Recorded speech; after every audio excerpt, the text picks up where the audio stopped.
So என்னோட பாடி transformation டே 16 வழக்கம் போல் morning சீக்கிரமாக இருந்தோன்னே ஃபேஸ் வாஷ் பண்ணிவிட்டு என்னோட மார்னிங் மீல் ரெடி பண்ணுறதுக்காக கடைக்கு போய்ட்டு 2 பால் பாக்கெட்டு ஒரு பனானா வாங்கிட்டு வந்த பாலை ரெடி பண்ணிவிட்டு அதை ஒரு பவுலில் மோஸ்ட்லி 200 கிராம் ஆட் பண்ணிவிட்டு அண்ட் ஒரு ஃபுல் பனானாவும் ஆட் பண்ணேன் அண்ட் நல்லா ஃபைனலாக ஒரு மிக்ஸ் பண்ணிவிட்டு என்னோடய மார்னிங் மீலை சாப்பிட்டு முடிச்சுட்டு சில பல வேலை இருந்துச்சு அதையும் செஞ்சு முடிச்சுட்டு என்னோட செகண்ட் மீல் ரெடி பண்ணுறதுக்காக பாத்திரம் கழுவ ஆரம்பிச்சிட்டு என்னோட 60 டே சேலஞ்சில் இந்த பாத்திரம் கழுவுறது தாங்க ரொம்ப கஷ்டமாக இருக்குது. அப்படி செகண்ட் மீலுக்கு எக் எடுத்துகிட்டு சப்பாத்தி எக் எடுத்துகிட்டு அதை சாப்பிட்டு முடிச்சுட்டு என் ஃப்ரெண்டை பார்க்க போயிட்டேன்.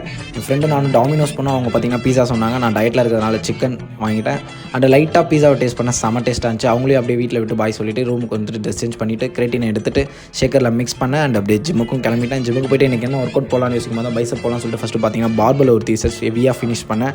அண்ட் நெக்ஸ்ட் பார்த்தீங்கன்னா தம்பிள்கள் ஒரு 3 செட்ஸ் ஃபினிஷ் பண்ணேன். அதுவும் ஹெவியாக தான் பண்ணேன். அண்ட் ஃபைனலாக பார்த்தீங்கன்னா ஹேமர் பார்த்தீங்கன்னா ஃபெயிலியர் பயங்கரமாக போட்டேன். இந்த கிரேட்டினை குடிச்சிட்டு ஒரு 1/2 hour கார்டியோ பண்ணிவிட்டு ரூமுக்கு கிளம்பிட்டேன் கைஸ். ரூமுக்கு வந்து என்னோட 4th மீலை சாப்பிட்டு டே 16 கம்ப்ளீட் பண்ணிட்டேன் கைஸ்.